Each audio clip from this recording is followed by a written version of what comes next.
नमस्कार विद्यार्थियों। आज हम समझने जा रहे हैं working capital, sources of working capital और नीड ऑफ वर्किंग कैपिटल। तो आइए सबसे पहले हम समझते हैं meaning of working capital. Working capital means the portion of capital invested in short-term assets of a firm is called working capital. Working capital required for day-to-day operations of the business. तो पूंजी का वह भाग जो व्यापार के सामान्य संचालन के लिए दिन प्रतिदिन के व्ययों का भुगतान करने के लिए आवश्यक होता है, उसको वर्किंग कैपिटल यानी कार्यशील पूंजी कहते हैं। अगर हम करंट एसेट से करंट लायबिलिटीज को माइनस करते हैं तो जो डिफरेंस है वो कहलाएगा वर्किंग कैपिटल, यानी working capital equals to current assets minus current liabilities. आइए हम देखते हैं सोर्सेस ऑफ वर्किंग कैपिटल। एक ऑर्गेनाइजेशन वर्किंग कैपिटल का अमाउंट इस प्रकार के रिसोर्सेस से कलेक्ट कर सकता है। जैसे पहला है बैंक ओवरड्राफ्ट। एक बिजनेस ऑर्गेनाइजेशन अपने करंट अकाउंट से बैंक ओवरड्राफ्ट लेकर वर्किंग कैपिटल की रिक्वायरमेंट पूरी कर सकता है। तो यदि हमारे पास फंड्स कम है या नहीं है तो एक सोर्स है बैंक ओवरड्राफ्ट। तो करंट अकाउंट से अपन बैंक ओवरड्राफ्ट लेकर अपनी रिक्वायरमेंट पूरी कर सकते हैं। दूसरा है शॉर्ट टर्म लोन।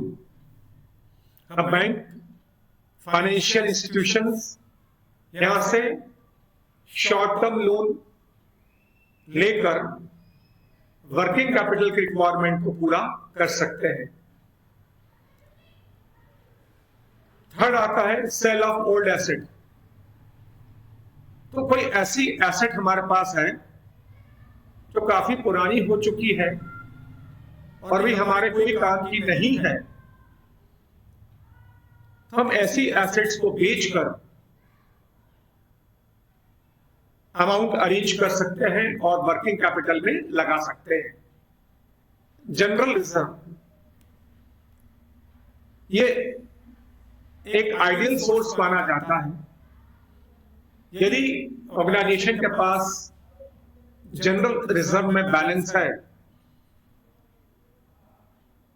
तो ये ओनर्स फंड ही है, इस पर किसी प्रकार का कोई इंटरेस्ट नहीं देना। हम जनरल रिजर्व से भी वर्किंग कैपिटल का अमाउंट अरेंज कर सकते हैं।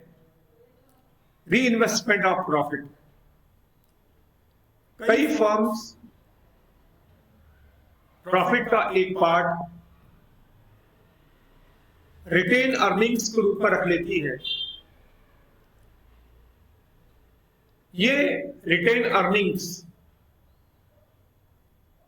हम वर्किंग कैपिटल में इन्वेस्ट कर सकते हैं और वर्किंग कैपिटल की रिक्वायरमेंट को पूरा कर सकते हैं। ये भी एक आइडियल सोर्स माना जाता है। आइए अब हम समझेंगे नीड फॉर वर्किंग कैपिटल कि वर्किंग कैपिटल की रिक्वायरमेंट क्यों पड़ती है। पहला है परचेज ऑफ रॉ मटेरियल। जो रॉ मटेरियल है वो सफिशिएंट होना चाहिए और उसकी रेगुलर सप्लाई भी। इसके लिए जरूरी है वर्किंग कैपिटल। तो working capital raw material arrange करने के लिए जरूरी है जिससे कि स्मूथ वे में प्रोडक्शन हो सके। Payment of manufacturing expenses, manufacturing process में कई सारे रेगुलर पेमेंट्स करने होते हैं, वेजेस, फ्यूल, गैस, इलेक्ट्रिसिटी वगैरह। तो इन सब का पेमेंट्स करने के लिए हमको वर्किंग कैपिटल की रिक्वायरमेंट होती है। Payments for the factors of production, बच्चों जो फैक्टर्स ऑफ प्रोडक्शन है इसका अरेंजमेंट भी हम वर्किंग कैपिटल के थ्रू करते हैं।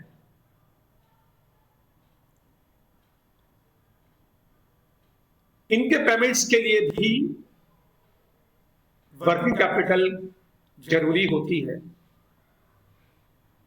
Payment for office expenses, office में भी कई खर्चे पेमेंट्स होते रहते हैं। इन ऑफिस एक्सपेंसेस का पेमेंट करने के लिए वर्किंग कैपिटल यूज होती है।